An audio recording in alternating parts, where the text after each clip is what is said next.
Hey guys, welcome back to Logical Magic Examining Esoterica. Today I have a solo episode for you, and the topic is the spiritual importance of the pets in our lives, what they may represent, how they're here to help heal us, and also if they are a form of spirit guide. Spoiler, they are, and I will go into exactly how they are. But let's get the housekeeping out of the way at the top of this because that's when you're more likely to listen to it. I'm Elaine. If you want to book me for a tarot card reading or a life coaching session where we look into whether or not you have any subconscious fears or blockages in your path towards success, and we figure out how to heal them and what to address and what to understand about yourself. You can do that exclusively at therisingmoon.com, which is the only way to book me. Remember, all tarot card readers with any form of following have somebody trying to impersonate them. They don't give you readings, by the way, they just take your money. So be very, very careful. The legitimate people will never, ever DM you asking for a reading, saying they feel called to give you a reading. You've heard me give this speech before. So we're going to move on from it. At therisingmoon.com is the only way to book me. And most reputable tarot readers, their websites or their Etsy pages or their storefronts are the only way to book them as well. I have a YouTube channel where the video versions of these interviews always go up, or these segments, and that is Chromecast at The Rising Moon. And then I also have a Patreon where I do weekly guided messages, monthly guided messages, teaching tarot in reverse, and I tell you when the moon cycles are happening and what they're best used for, a couple of other things. It will expand as the time goes by. Let's get to talking about pets. Okay, so if you don't have any pets, this might not be any interest to you, but most people do, and they know that you have a connection to your companion animals that is unlike any relationship you will ever have in your life. It is uncomplicated by any kind of baggage, unstated emotional needs. One of the great things about animals is that we can tell what they need most of the time. They may have emotional damage. A lot of us are into rescues. My two dogs were rescues. They were not the only rescues I'd ever had. My dog Puddles died in December of last year. She was 15. And just last Friday, I had my dog Oscar put to sleep. And the vet said he was between 14 and 15. I had him for 10 years. He was found abandoned on a highway, and he had severe PTSD around that. And at the end of his life, it was no longer manifesting around anything other than fireworks.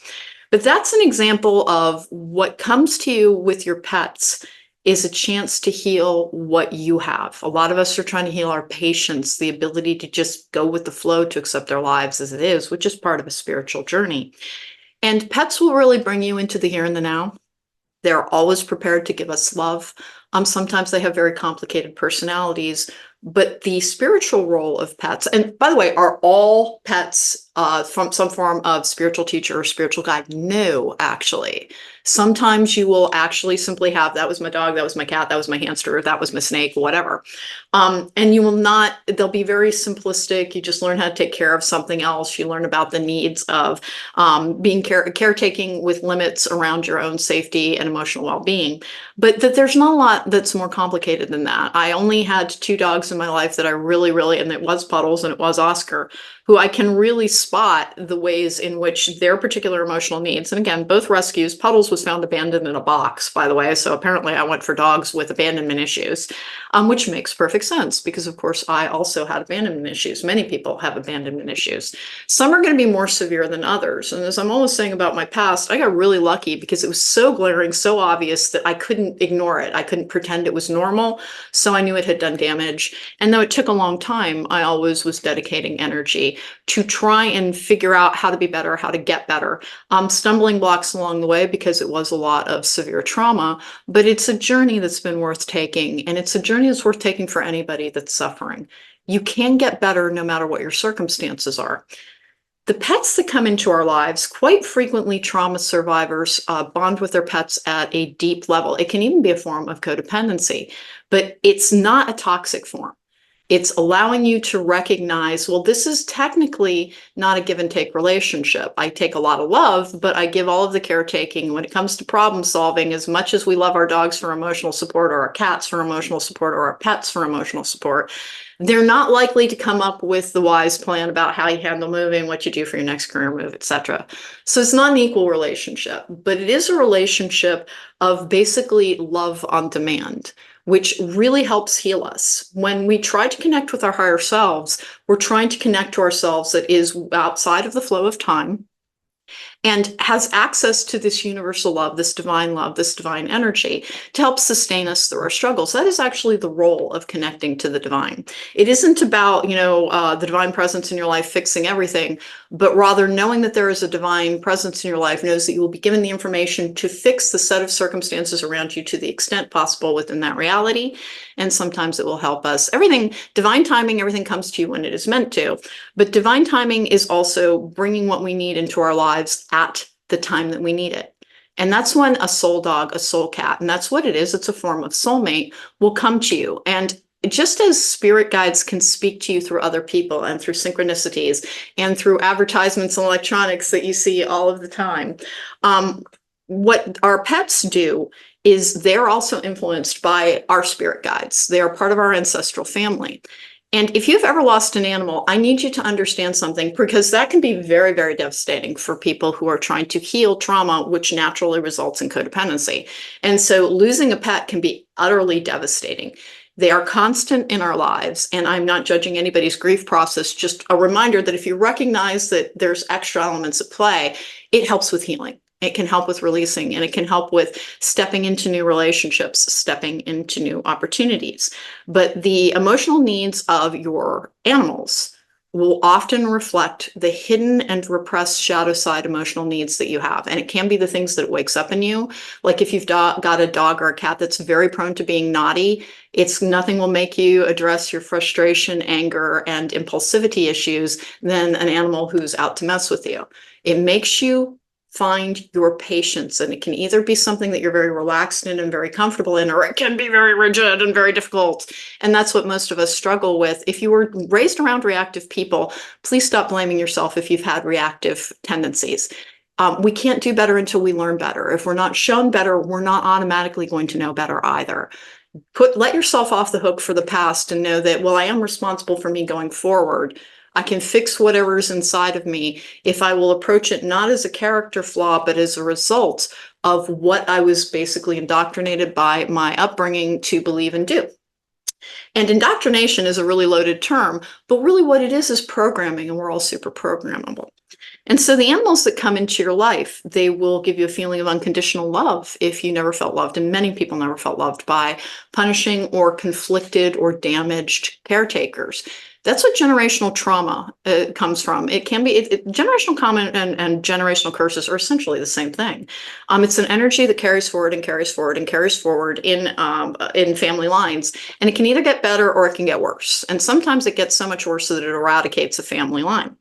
A lot of people who are on a spiritual journey are resolving and releasing generational trauma, not understanding that it also frees all of their ancestors from a difficult attachment energy, something that holds us back from our true power. And if you're the person doing the healing, please remember you're a warrior.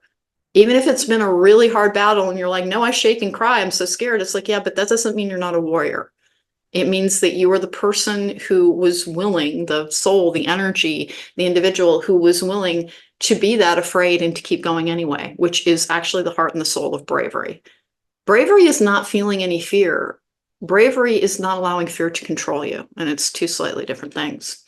The animals that come into your life will help sometimes trigger you around the things that you're working on. Sometimes you will be able to see the small version of yourself in that animal you have all the power. You have all the power in that situation.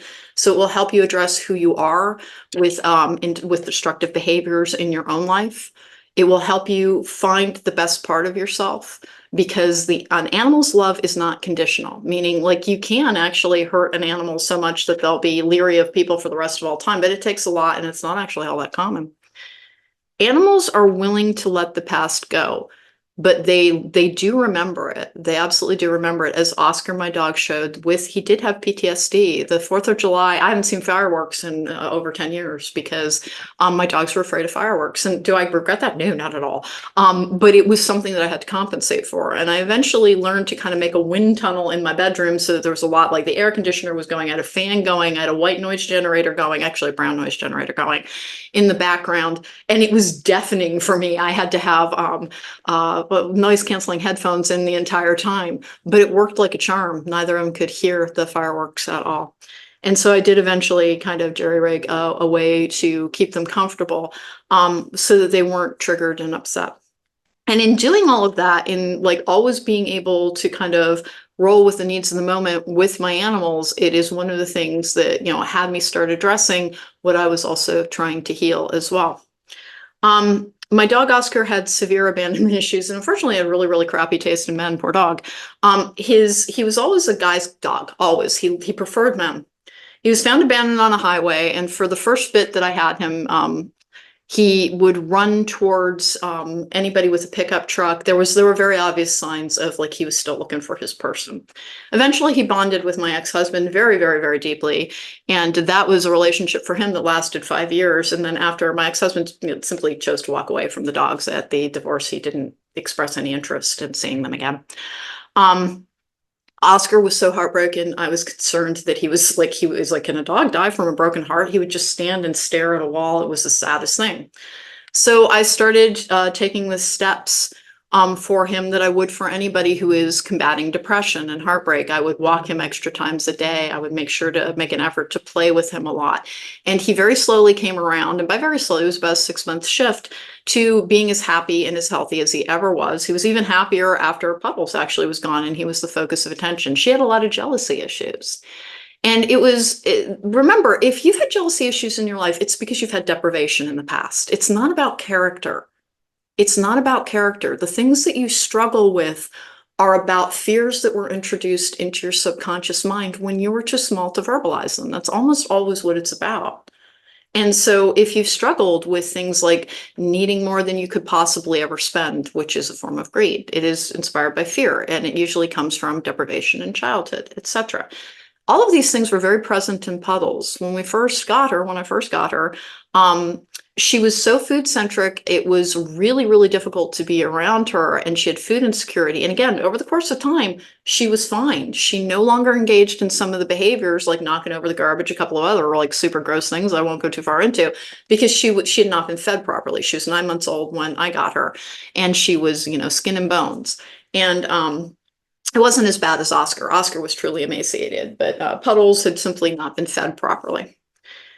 And over the course of time, as I was helping Oscar deal with his own heartbreak, I, of course, was engaging all of these healthy activities with him as well. So it also helped heal me. And that is how an animal, a companion animal, quite frequently is also a spirit guide. They are here to get us through the difficult times. When we feel like we're absolutely alone, if you are very connected to your pets, then they are the sustaining force. They are actually inspired by divine forces to be. That's part of the reason people keep talking about them as angels. And it's like, well, an animal that licks its own bed is unlikely to be a truly divine presence. This is true, but it can have more than one aspect in it. Just as you have your shadow self, your higher self, your earthly self, there are different selves present within animals, and they are absolutely inspired by spirit guides to give us the tests that we need, because we do need struggles to learn about what we need to do differently. Nobody likes that part, but unfortunately it's part of the truth. And then to also provide what we need. And when Oscar was manifesting such a terrible broken heart, the things I was doing for him were actually what I needed to do for myself as well, which was, make sure I had a very good and healthy diet and plenty of exercise and taking time out for fun and all the things that really did help. When he left, I kept telling him, and I had him euthanized in an at-home service. It's called Lapse of Love, if anybody is interested. I am not affiliated with them on any level, and it is not an inexpensive option. But Oscar became very, very fearful in vet settings. I couldn't really take him to the vet for the last 2 years of his life because he started to manifest aggression towards people, which he had never, ever had. And I wasn't going to mess around with it because Oscar could actually be wonderful, wonderful dog that he was. And this is about an 85, 90-pound dog. He could also be a stone cold killer. He had apparently been on a farm. And so there are many rabbits meant the end of their days at his jaws. Like I had to watch him when he was younger on walks because he would dive into a bush and come out with a rat type of thing. In California, there are a lot of rats. He was codependent in his own right. And I felt sorry for him because it's like, you and I have terrible taste in men. Oh, wait. It was a lesson that I really had to kind of look to your animals for whatever behavior they're manifesting Ask yourself what is trying to teach you and yourself, particularly if they irk you or irritate you with misbehavior. Please remember that is likely what caused trauma in your own past. As you were a little kid, you were doing something that you had no idea that you weren't supposed to do if you had a really reactive, or in my case, reactive and violent and shaming and all the other things, caretakers. You probably did something that then it cemented within you a fear of that particular energy. If you have had fears around saying no to people, that is likely something that was programmed into your subconscious. Your animals are the ones that are bringing these things to the fore. So whatever you struggle with, whether it's a fear of, economic instability over how am I going to take care of this dog or cat or bird or whatever it may be, that it's bringing to the fore what is truly troubling you. And that is not a coincidence. So I want to talk to you a little bit about what happens when we release an animal from this life or they die. The higher self concept comes into play here, and this should be very comforting to anyone who's ever lost an animal. There is a part of you that is already in the beyond. That is the part of you that is your higher self, that exists outside the flow of time, outside of this earthly existence, that helps bring you guidance for your spiritual path and for your path in general. And that's who's waiting for your dog on the other side, your dog, your cat, your bird, etc. They're never actually without you. They go on to rejoin you because they're part of your soul family. And that's what I kept telling Oscar as he was being put to sleep. And from Oscar's perspective, he had his first pup cup ever, because I was not going to mess around with the idea of potential diarrhea with an 85-pound, 90-pound dog.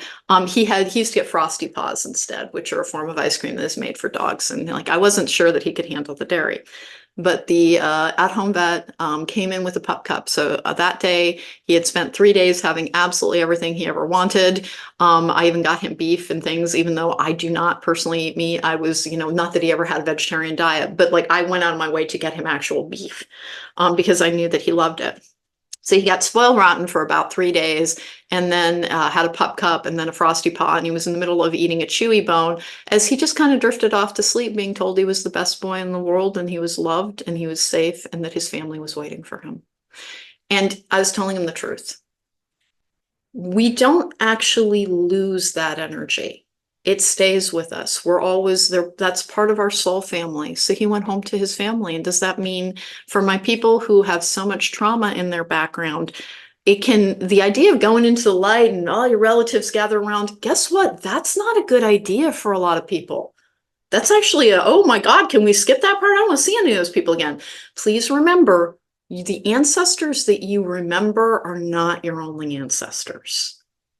There is an entire line of people that are waiting to welcome you on the other side that are not the people you remember from this life, but they are part of you and have always been. And so no matter what your earthly experience that you recall this time is like, there is something waiting in the light for you that is actually family. And don't rush towards it, because this experience treats you so very much. It gives you so much if you're willing to look for the lessons and not resent the struggles as much as we often do. Which is normal. We all want a break sometimes. It's when's vacation? When do we get to go to Disneyland over here? When it's right, when the time is right. They never try to overwhelm us, but they can recognize that sometimes we're really beaten down. And what can prolong a journey is not doing our work. We always have to do our work with confronting, what am I trying to heal in myself? What am I trying to heal? Don't think of it as trying to fix or improve. What are you trying to heal? Because almost everything you don't like about yourself, or everything that you struggle with, is the result of an emotional and an energetic injury. It is rare for somebody to have a truly bad character. Now, does it happen? Yes. Are they likely to be listening to this podcast? No. Everybody comes here to have a different experience, and some people have zero interest in spiritual awakening and spiritual enlightenment and spiritual healing. But if you're drawn towards it, you came here to have an experience where you learn more and more. And there can be people who all they will do when they think of the divine or a divine presence, and again, we're never talking about the gods of the Bible, that is a man-made structure around the concept of faith. But there is a divine presence. I firmly believe. I have a lot of actual concrete reason to believe. They're all my personal reasons, so it would take a really long time to tell you about them. But I'm secure in them. If you really have a belief, there isn't anybody that can come along and mock you out of it or challenge it. Real faith is deep within, and it survives tough times, and it's meant to. It's not faith if it hasn't survived a challenge. It's very easy to believe when everything's going our way, but finding the way to believe in ourselves and in the idea that there is worth in our journey, no matter what it contains, is actually part of accepting that the life that is brought to us is the thing that is going to help give us the best achievement for our soul's energy. Because there is more to this world than we can see. There is more than the 3D. The animals that come to us, when we release them, they go back to that energy. And the part of them that was very divinely guided came from that energy as well. Do we see them again in animal form? Yes, it is my belief that we do. Understanding that nobody truly has the answers. Nobody truly has the answers on this. But that is my understanding of it. And I can do spirit mediumship. And I have known things about when people come, and I rarely know when it's going to happen. People just are like, hey, I have a friend who died, etc. And I'll do a reading, and I'm able to tell them really strange and specific details of how that particular person died.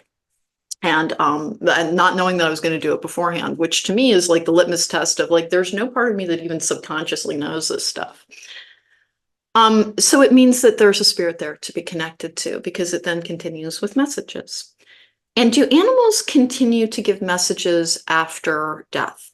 Not really in the way that you think, but they give us emotion, they give us energy uplifts. You're still able to connect to that energy, understanding that all of us have had the experience. Well, I had a Velcro dog for a long time. Puddles was a bit of a Velcro dog. But if you've ever been like, where is the cat? Where is the dog? And they're in the other room on their bed asleep, that's what death is like. It's just they're in another room, and it's a long time until you walk into that room. But that's where they are. They're just waiting for you in another room. And they have no distress, they have no fear. They don't really miss you because they're still very connected to you. You were there waiting for them. And as much as you feel their loss, understand that unfortunately great love will, when it does depart, and we lose most things. Really, it's very rare for people to die like in a sudden event altogether. It does happen, but it's fairly rare. Is that we do lose most things. And that's not a bad thing. It's an invitation to really value things while they're here. One of the things that has happened in our society, of course, is that we are very frightened of the concept of death because we live in such a fearful world. And it's not a scary thing. It's not something to rush towards, but it is something to keep in mind that you're only releasing the earthly self of that particular companion animal, but the spiritual companion animal is still there. And there's a part of you that is always with it. You never truly lose love. It just changes a form. When you lose a love to death, you never truly lose that love. It's just in a different form. And it's why so many people feel the comforting presence of grandfathers and etc. And sometimes pets. There are many, many people who are born into a life where they don't have great connection. That generational trauma thing can impact generation after generation after generation, particularly in the empath narcissist paradigm. The empaths of this world, part of the reason that they seek love so much is they've never really felt it from where they were supposed to. And so nobody helped them build that part of their self-respect, their self-view, and their self-worth. And a spiritual journey invites us to look within and find that. And one of the things that our animals do is they love us so much that we learn to love ourselves in return. And it is a really beautiful, beautiful gift, but it's not meant to be permanent. One of the conditions of our guardianship of pets, and remembering that, our pets are a form of guardian angel, really a guardian within our lives, is that we have to accept that it is a temporary part of this life and that it is meant to end with us remaining because they can't take care of themselves by themselves. So if I ever had $1 bazillion, one of the very first things I would do is open a nonprofit with a retirement home for animals whose companions died, because there's never anything sadder to me than seeing animals end up in shelters because the person died and no one in the family could take them. And we can judge that so harshly, but we have to remember it's a lot of expense, it's a lot of responsibility. And if nobody's willing to step up to it, they're not fit guardians in the first place. And that doesn't mean they're terrible people, it means they have different priorities. And that it is a sad, sad thing to see. And that's another thing to remember, is that if you have this profound connection to your pets, to your companions, but others don't share it, they have different priorities and they're allowed to. Doesn't mean they ever have the right to abuse an animal, but not everybody has to feel the same thing for your connection to be valid. Your profound connection to a companion animal is entirely valid, and the strength of it will indicate sometimes how much you're trying to heal something, like the inability to move through the process of grief. That is not a judgment. It's not. It's not. Some people get stuck in the hardest part of grief and they get lost in the darkness and lost to depression, and that's all that happens. And it does not have a time period on it. It's time for you to be well. It's just understanding that if you're trying to heal, it does lessen the amount of time that you might spend in a heartbroken space. And getting out of that heartbroken space will allow you to accept more love in, to remember the good things, to dwell more on the good parts of our memories and less on the aspect of loss. So the things that your animals challenge you with are almost always the shadow side work that you need to do, or the trauma that you need to heal. And almost everybody does have trauma. We do see our animals again. In fact, they're never without us. We're just without their earthly presence for a while. They join our spiritual selves. That they are an invitation to understand the concept of releasing something without regret, without anger, without, the 5 stages of death. Those are also the 5 stages of grief. So one of the things that you have to remember is that the profound loss is actually teaching you something about perspective, because everything gets better with greater perspective. Being able to step outside of ourselves to see the worth of a journey instead of defining it by the pain. And it can be incredibly painful to lose a companion animal, but the bulk of what is given to us so far outweighs the pain that we heal over the course of time, because our companion animals give us so much love, and they ask only for love and responsibility in return.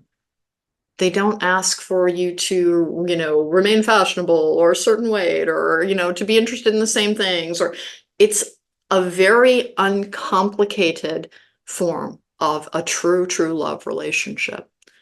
And that the loss of it, the more profoundly we feel it, is an invitation to examine how much we are accepting the idea that grief is simply a measure of how much we loved something in the first place. And because I take this perspective on almost everything, that loss is simply a part of life, and that things will come and go, and people will come and go, and circumstances will come and go. Losing Oscar has not been as difficult as it might otherwise have been, because it is also the first time in my life I am not in a caretaking position for anything other than me. And it was very disconcerting at first to have my routines broken so thoroughly, but trauma survivors have to break their routines. Anybody who's been codependent, you'll be called upon to break your routines, because it's habitual behavior and relationships. The hard thing about codependency being a form of addiction is that addiction has such a shaming label with it. And put that aside for a moment. All it means is compulsively doing something that may not be good for you. And it is a brain chemistry issue. It's a brain chemistry issue. It's not a character flaw. They want to call it a disease, but really it's an imbalance of not being able to shut down your need-based pleasure centers and needing to acquire more and more and more to try and compensate, usually for a feeling of emptiness within, or that feeling of transcendent bliss that some people only feel when taking in a substance or a relationship or communing with an animal. But it's not a character flaw, and it's nothing to be ashamed of. It's a very natural part of connecting. But the process of releasing a companion animal allows us to take a good, strong perspective on our ability to attach and then release appropriately, attach and then release appropriately. And that's the lesson. That awareness is the thing that will kind of free you from all traumatic relationships, because you will learn through the process of grief and releasing to attach and release appropriately, which is where people with attachment issues, which breeds codependency, that is where they struggle. If you feel like your animal, your companion animal, your very best fur friend is the soul sent to you from the divine, you're right. If you feel that they are some form of angel in your life, you're right. Because the angels are simply energy of divine intervention with sentience and I'm not going to say an agenda, but a plan, a strategy behind it to try and bring you towards your highest self, to be in alignment with your highest self. remember that our spiritual guides take their earthly form in our companion animals. And that one of the hardest things we have to do, because we fear the pain of loss. We fear the pain of loss, which keeps us from connecting appropriately in this life. And that it is also a healing journey to grieve with true perspective around the worth of our relationship is absolute with my dog Oscar. Whenever, because, right after my divorce, I had to focus on myself so much. It really was noticing his heartbreak that made me go, okay, I got to do a better job here. This dog's really, he's really sad. I had been really sad and devastated over a bunch of things that, I won't go into here because it's not the topic. But it made me focus outward, which was always, acts of service are one of the things that help get us out of our head and help us gain perspective and help us keep going when we get mired in the mud of our pain, which happens. Oscar had been such a positive influence in my life that whenever I think of any darker periods, any difficult transition periods when he was sad or I was sad, what I have to remember is that that dog was in an animal control facility in St. Genevieve, Missouri, when I lived in Missouri for about 4 years. And that it was a very strange confluence of events that had me going towards him at all. A poor grasp of Missouri geography was behind it. I didn't realize that was 2 hours away from where I was. I was like, oh yeah, I can just run out there. It'll be 45 minutes. It was not, in fact, 45 minutes. It was 2 hours. And he had been, I didn't realize the animal control officer photographing him at that animal control facility attached to the county jail was very tall. So Oscar looked a lot smaller in the picture that I saw. And I had been thinking about getting a companion animal for my dog Puddles. And for this reason, I knew I was going to be a mess when she died. Oddly enough, I wasn't. She had suffered from dementia and a couple of other things that there really was everybody like this. I felt bad. I felt like I should have done it 4 months sooner than I did. And so there was a lot to release around that as well. But when I was on my way to get Oscar, having saw him because I was involved in rescue groups, it was bucketing down rain, and you have not seen rain until you have seen Missouri or the Delta rain, because holy moly, does it take it seriously. And I was driving a black Infiniti, so really pretty sure-footed car. And it was raining so hard, and my ex-husband actually was with me on this journey. And we missed a car accident in front of us by maybe 30 seconds. As I was going past it, nobody had even had a chance to slow down because this car was just ricocheting off the median. And it was basically torn in two. And I could see somebody kind of moving behind the driver's side, but I was going by 55 miles an hour on a 4-lane highway. And it was so close that I was like, well, that's divine intervention. And as I was driving, basically I said, if we get there and this dog is anything less than Cujo, we're adopting him. Got there, he was twice the size that I thought he was going to be. He was unneutered. He didn't have any training, and he was the most pathetic thing you've ever seen. And I still took him because I was like, this poor dog's going to die if I don't take this dog. And I was afraid of him.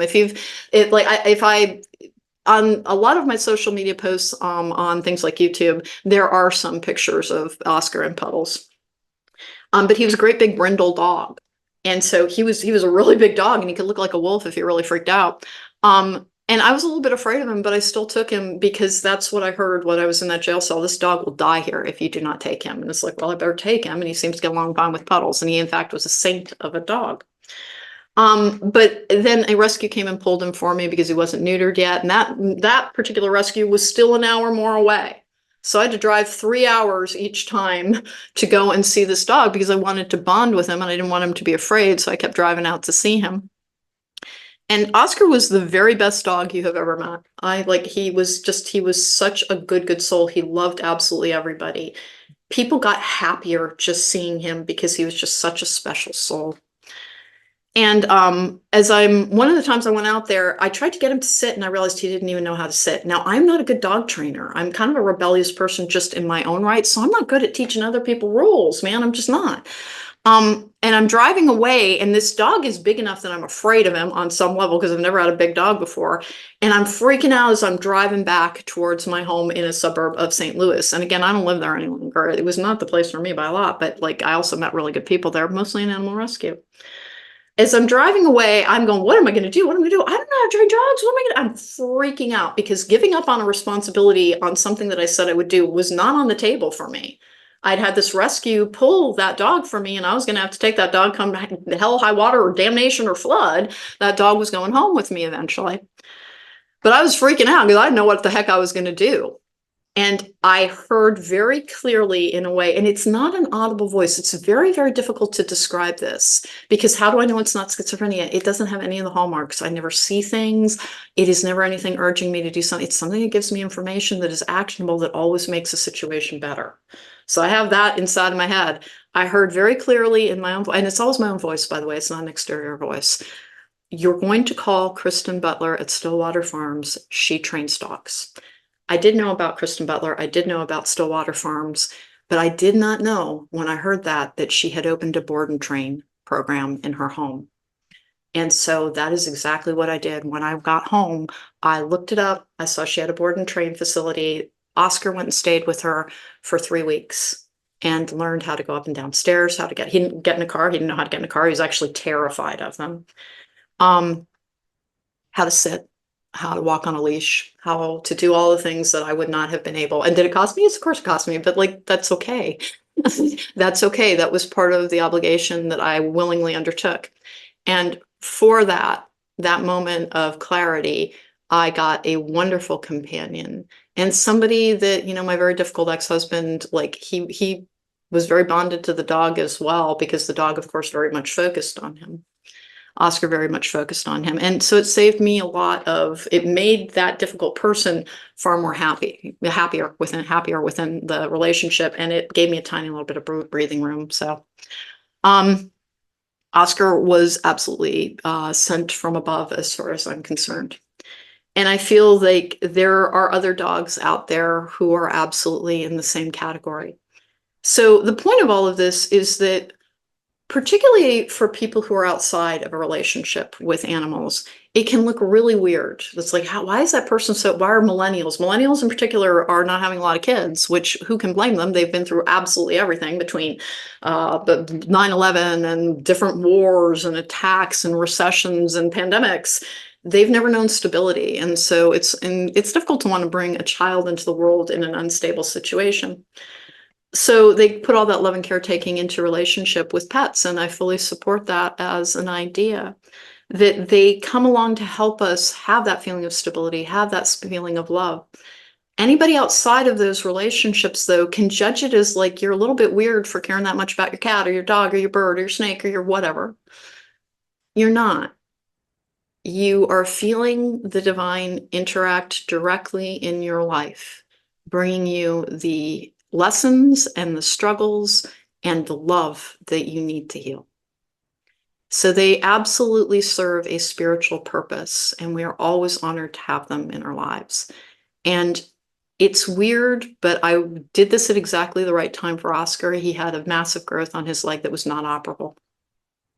And so I got to him before he started suffering, but the vet agreed it was absolutely the exact right time.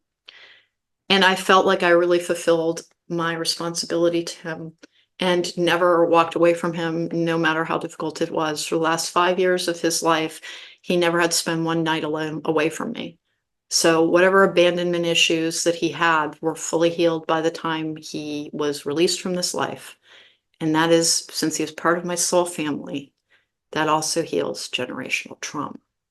So that's my last word on that, is please remember, if you too are struggling with the idea of generational trauma, generational curses, healing the wounds of the ages, and it can feel like a lot, your coworkers in this journey are actually your companion animals, and they are always honored to be part of our lives. And remember that if you've had impatient moments, if you've had moments where you're like, I wasn't paying enough attention to them, I was too in my own head, whatever it might have been, they always forgive us. So forgive yourself as well, and just count the progress that you made on your own soul's journey, and know that you were honored enough to have a divine being in your life. Even if its earthly manifestation would lick its own butt, it was a divine being in your life. Same thing with cats, same things with hamsters, any animal that you feel a profound connection to. It's not an accident, and it is part of your spiritual journey. This has been Logical Magic, Examining Esoterica. That was about the animal guides in our lives, the role of pets in our lives. I don't know what I'm going to title this yet, but I'll figure it out. Thank you so much for joining me. If you want to book me for a tarot card reading, a life coaching session, spirit medium read, apparently, because I brought those up as well, at therisingmoon.com is the only way to do so. And you can find me at Chroncast at the Rising Moon, which is where I put the video versions of these up. And then I also have a Patreon where guides talk to the collective to help them heal their stuff, to release things as well, to give them heads up on what's coming up. I was really pleased with my monthly read in August that called a bunch of political things, which I don't ever go after those. So when they really come through, I'm always a little bit delighted with that because we get the information that we're meant to. Asking what you need to know, whether you come to me for a tarot card reading or you're going to somebody else, or you are a tarot card reader or you look to read for yourself, remember, always ask what you need to know because that will give you the most progress. Ask what you need to know, and there you'll have help available right then and there. Take care. Be well. Thank you so much for joining me.